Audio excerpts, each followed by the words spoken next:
treasures there, old china sets, or there's all kinds of stuff. It's fun. Yeah. So, and I was upgraded. We got people right here in town hall. We used to, when we need stuff, we'd call the highway guys and say, we need a table or we need a chair, and they'd keep bookshelf. Yeah, bookshelf, and they, so within a couple weeks, they'd be told something in, just give it to the dog. It's cool. I get rid of whole license in that everything, instead of stuff in the bathroom, my dad tried to say things. Well, I just want.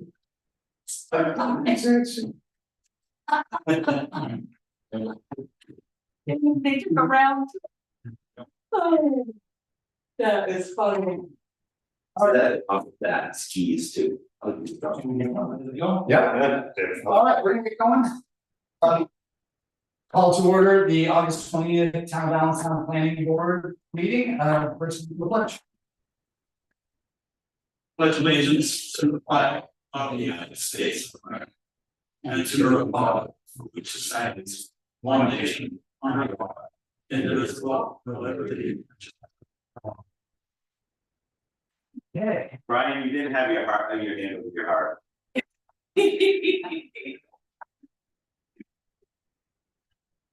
I don't think we can hear Brian. So. All right, present on the board, we have. Kathleen here. Michael Guarantee. Michael Crasno. Chad Willis here. Caitlin Sheridan. Ryan Godry. And then online we have. Snout building inspector. Perfect, and Matt is. Was excused for. Also on my solicitor. Fair enough. He spent enough time with us in the last one, so. All right, Joanna is not here yet, do you want to? yeah, I think that, so, I'm actually gonna invite Chad, as an alternate this evening. So, that's the required vote, right? No, just. Okay, all right, then I'm gonna invite Chad. Act as a voting member. What's that? So you signed up for a month. All right, anything under old business? No, okay. A few things under a new business. Mike, wanna take us through a couple of these? Yeah, sure. So the first thing is the new proposed application form for the lot line adjustment. Currently, lot line adjustment is lumped in with subdivision, and sort of kind of is, but it isn't at the same time, can be. This was born out of some trying to make some clarity basically about what's needed for a lot line adjustment. So what this will lead to is a revision of the subdivision and site plan application forms as well. Bring them up, modernize them a little bit. It's probably about space to write anything on those forms. So I want to give people an opportunity to either write on the form or give them the opportunity like this as to attach something to it. They don't have room. So that'll be the next task is the subdivision and site plan application forms. But we wanted to try and get going with this one because we do have maybe pending lot line adjustment. We're waiting to hear back from them. And and we'll at least do the next revision document. We want to talk about what occurred. We'll get to that in a minute. But in the meantime, we're still waiting. So if you guys are okay with it, what I would like to do is try to get this in place before the applicant actually makes formal application. And that's about test on, see how it goes, and then make any other modifications to it. Look for the record to rush it. So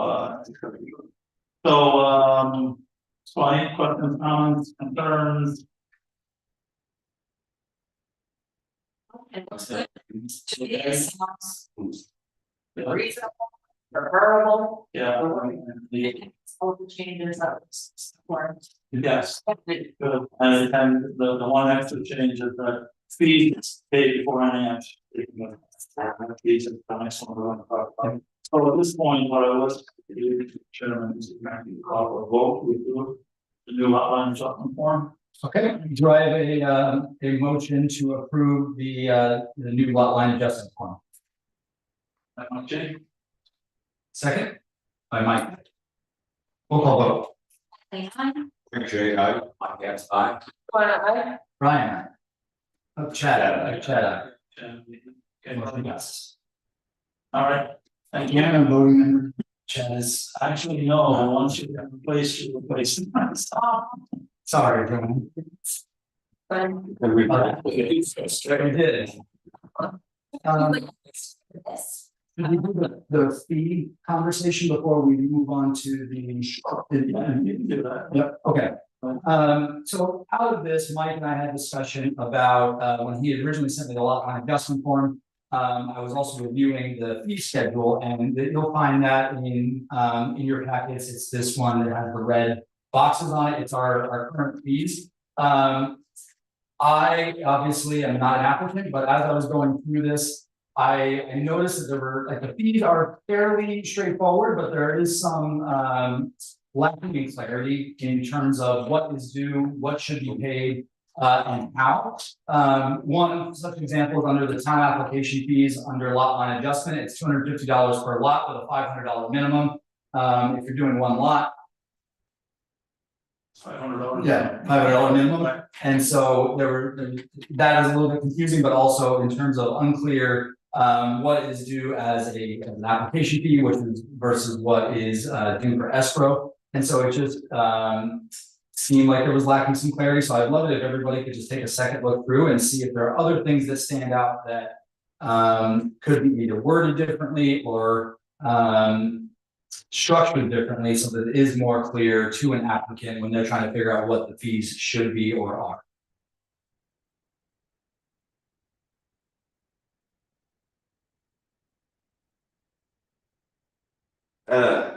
My only question is the $250 per lot, $500.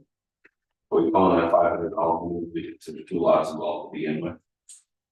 Usually there are 2 lots, yeah. Right. So maybe when you own one out, this one will affect the lot. Correct. Fair. So maybe it should be a $500 minimum. If it works, $100 minimum period, and that's it. yeah, $500 minimum and $250 per lot. $200 per additional lot. Or I don't know, you can't say that either, because then if you. yeah, that it's They don't want to do $50. right. They don't want to do. Yeah. So. That's the, Yeah. it just sounds funny, I think it's gonna bring up questions and I thought if we could try to word it, make it a little clearer. We can just say $500 and leave it. No matter what's involved, just leave it at that. Is there a circumstance in which a lot line adjustment would involve three lots? And so like, but it's very rare. Yeah. And we've had one that did 4, and we had that. And plus, you know, it's the application fee. Right. So they're gonna pay extra for everything else. Right, so this is an application fee. Let's say $500 and call it good. Alright. And when they're submitting their application fees, do those get paid direct or those get paid via escrow? And then they're subtracted. They get paid to the town by check. And the town opens an escrow account, and then the funds are will be debited from the escrow into the general fund. Okay. That was my thought, and that's what, like, the application escrow fees versus the town application fees. It seemed unclear, but we feel like this is clear, or we feel that further clarification is needed between application escrow fees versus town application fees non-refundable. Well, I think most of the people that are doing this understand that you're gonna put money in escrow. Yep. For things, and there's just flat out fees. Yeah. That go. And you know, keep in mind, Brian also tracks this or, but he does. So, you know, if you're running short on escrow fees and there's little work to be done, you know, he'll reach back out to the applicant and say, hey, you know, we have to have another engineering review or whatever, drainage review or whatever, and that's gonna cost you X number of different dollars. So there's, so we do get paid. And the town application fees, for zoning board, those are also non-refundable as well, right? So it's do we wanna add non-refundable to that? And then the newspaper, also the newspaper public fee notice, that was one thing, it was $3.25 for public notice in the zoning board. But it's $3.50 in the application escrow fees. I believe the last one we did was $328 or something like that. So, I would regard that pretty good. Yeah, I was noticing it. I can reach out to Pete if you like on the zoning board and if he wants to. Oh, that's it. John, I can discuss that the next time we have a zoning meeting. In 2 years time. Yeah. I think that's it for the fee schedule. Okay. I'll make those changes and I'll bring them back to the board next time around. Okay, good. And then we'll discuss potential changes to the notice of land. Yes. So we approved this version one a few months ago. And this change is born out of what happened just recently. And so what occurred was sort of a quasi application came in, this person who might be doing a lot line adjustment. And actually Central New Hampshire Regional Planning Commission acted on it. So then they charged us. But we don't have any place to put that charge because there's no escrow account. Because they haven't actually made an application. So John Harrington brought that up and he goes, how did this happen? So that was an oops, it wasn't an oops, it didn't happen. John has talked with Central New Hampshire Regional Planning Commission, Charter was the head of that group over there, and he has told them that they're not to do any work unless to hear from Brian or me. Okay, so no more jumping on it right away. I mean, it was not in all good faith because actually Matt was working on it and he's like, okay, I'll get this done and I'll go back to McDonald's and stuff like that. So it was done in good faith. Yeah. So that's been addressed.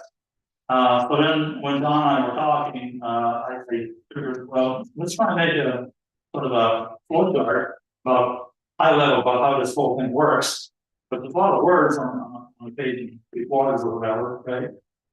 So then the proposal had this flow chart that's in the back. And so in the two things that happen in the pre-application process. You can have a conceptual review or you can have a design review. Now a conceptual review can basically be like on a napkin or something skips on a piece of paper. And historically we have not charged for that. And we don't plan to charge for that because there's no activity except by somebody coming forward. And you know, we get paid the big bucks every 2 weeks. So we're not proposing to make any changes to that, okay? Because a conceptual review may absolutely go nowhere. Okay? They often don't, right? The second part of the pre-application process is the design review. And that's much more formal.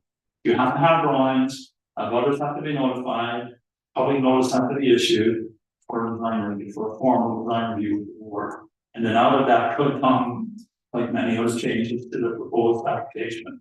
So we do need fees for that. So the fee schedules do apply for design review. And then of course you get into the actual regular application process. As we just talked about, fees are required, escrow accounts set up so that any charges that come in can be debited from that escrow account back to the town. Town's not out on. So that was the purpose of this high level insight. A lot of stuff goes on behind the scenes, which I don't see. A lot of back and forth, Brian can attest to that. Many emails back and forth sometimes, you know, so again, if you guys have a chance to look at it, you want to make changes. Pretty straightforward. pretty straightforward. Where will this live once this will be on the So website? on the website, so it's already on the website, if you go to the planning board page, on the left hand corner. There right now, and the version that's on there is Red one, and this we if board approves it. Any comments? All right, so we need a motion to. Yep. Do I have a motion to approve the new application process overview? So, Second. All right, roll call vote. Kathleen, Mike J, I. Like that, right? Chad. Brian, aye. She's asking. Thank you, folks. All right, ready. We want to do the DRI before we move on to respondents, so. All right, so late breaking, we do have a DRI, development root impact notification from Sunwork. And the drawings that are in front of you are for a proposed, basically 2 6-unit residential developments on 119 Wilton Street. And the map also shows you, Wilton Drive, excuse me. The map also shows you Wilton Drive in relation to town. This was sent out not only to the planning board, but also town officials, and was also sent to the sewer department. They have not responded. It is proposed to be on town water and sewer. And if we have any comment on the planning board, they have to be submitted no later than August 26th, because that's when the public hearing is occurring. So, I'm not sure it had any impact on this now. We haven't heard from the sewer. But I did make the reference know, so people were, so if he has any comments, he can respond directly. To what, He will come to on through us. no, Okay. he may not, I mean, I asked for a response, Mhm. but that doesn't mean I'll get one, yeah, so. But it's, he certainly has knowledge of it, that's, yeah.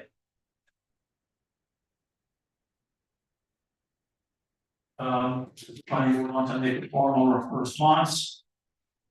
If you have anything to respond to. Thanks. Good luck. I did take a look at the online tax map. And I was surprised, I discovered that it actually approved from Rolls Royce flower shop. Really? Going up towards the river, these will swim water drive. Yeah. Oh, good. Have you been down there? No, There's a lot of condos down That's right, it's all on those of them. there. There's a lot of people with them. Yeah. It's-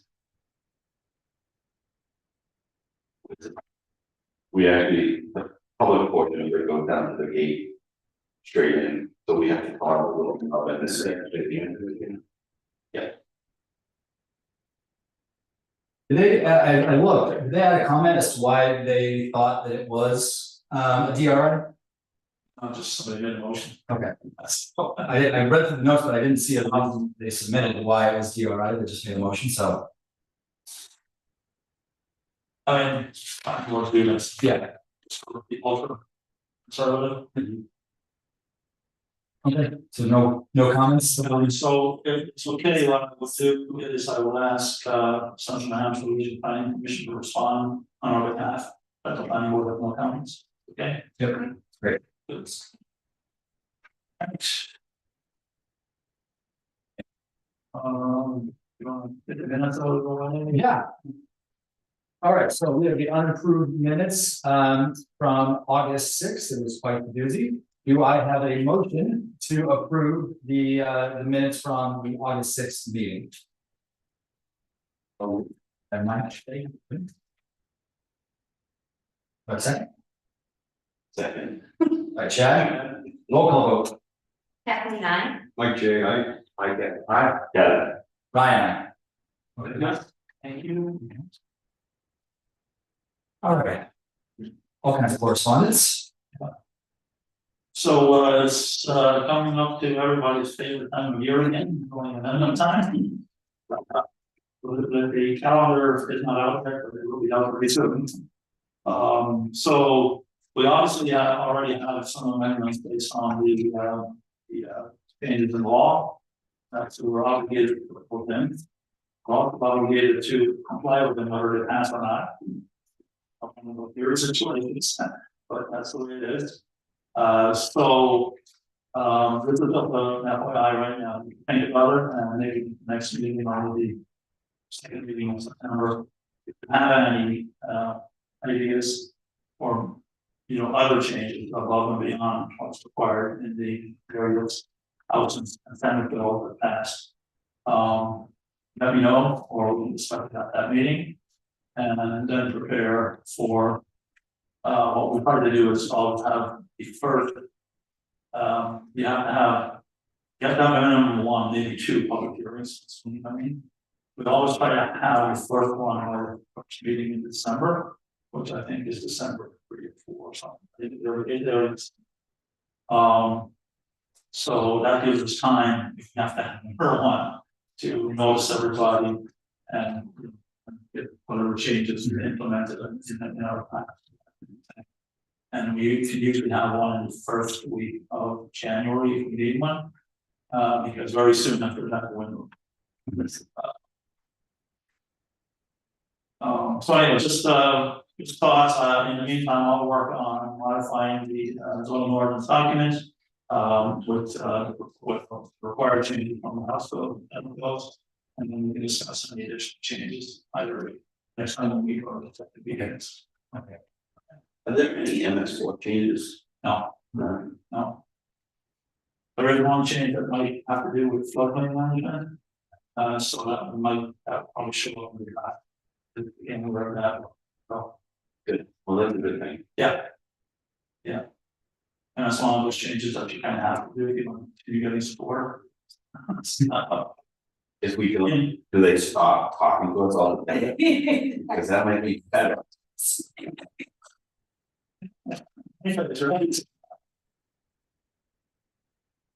Some of those items on the MS4 budget based, our ability to fulfill them on budget based. Yeah, we're not sure that's gonna go yet. Apparently it hasn't happened around the state yet, Interesting. but we might be the test case for it. Who knows? Okay. All right, so since the last time, I think I gave you two below in your packet, HB 92.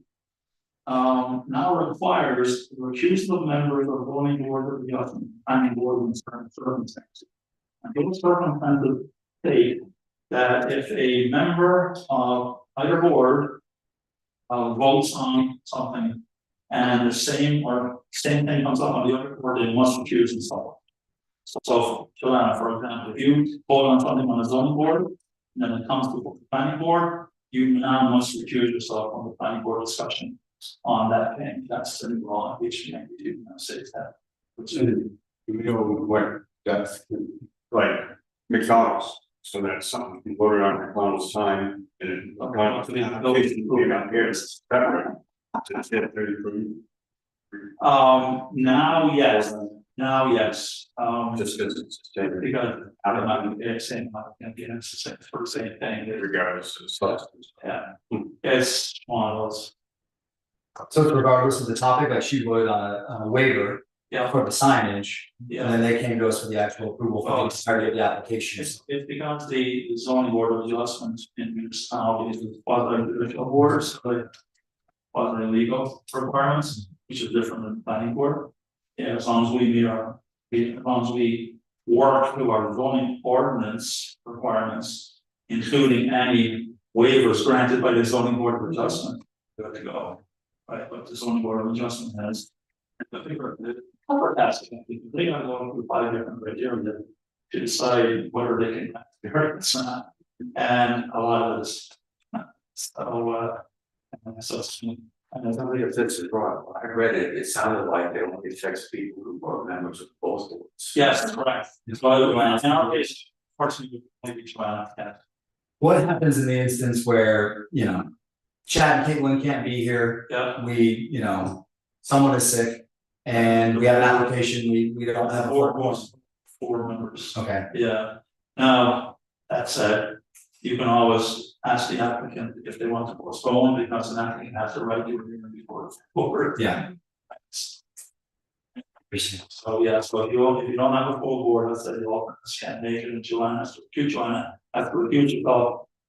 Then you could ask the applicant, you know, you have to tell the applicant you have a right to hear him before the full board, you want to postpone, see. And you capture that in the meeting minutes. So, it's very interesting. And that's one of those, HB 633 is usually, it's definitely high.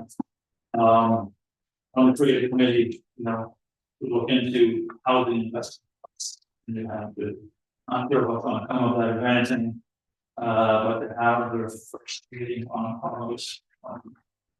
I'm so sorry, I wanna jump back to the other one real quick, I just wanna clarify, so this says that she has to recuse herself from voting, but it doesn't mean she can't speak on the matter. So when you recruit yourself, you stand down from the table, Uh-huh. but you can still provide public input with the approval of the chair. Okay, so it could still potentially be beneficial to us as a board. Oh, absolutely. Oh, yes, Absolutely. absolutely. Yeah, It's just in the vote. Yeah. okay, Yeah, that's that's what right. I wanted to make sure. I could provide background on the steps. What happened? Why did they call them, what was discussed, blah, blah, blah, that kind of thing. But yes, no, the usual means cannot vote, Okay, but yes, can provide input, absolutely. And when I started what 15 years ago, we didn't have it for on this one before. So a lot of times we didn't know what was going on, and we were taking 2 minutes trying to figure out what was happening here. And then we found out we could put it on, and I thought it was always a great thing, because they had knowledge that and they didn't. Oh, great. just to make sure she gets that knowledge, because we're not essentially ripped. Yeah, you know, minutes are not designed to give you the full discourse that happened at the meeting, right? It's just a summary of it, right? So I know that a couple of the zoning board meetings that were gonna be we're kind of almost tricky. Half the planning board showed up for the zoning board. Yeah, it's in the order, this is just watch, we wanted to know. What was, Yes. So. sorry for that. No, that's okay. No, no. Asked, but. As I say, HB 633, most definitely not. And I also think that they don't really give a how to do that. If they can explain what it is. And they haven't definitely. They meet on August 28th. So.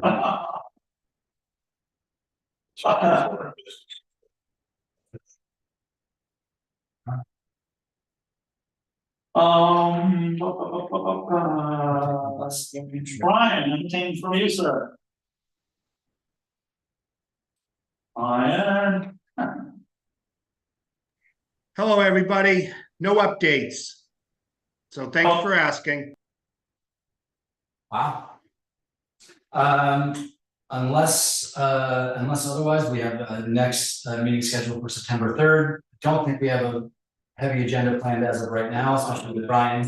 So stay tuned. We may cancel that, but if there's nothing else, I will entertain a motion to adjourn. That motion, All right, by Kathleen. Second by Mike. Roll call vote. that time. Like Jay, I get, Yeah. Ryan. 7 p.m. Nice to see everybody. Good night. Thanks, Sean. there's still time for everybody to vote.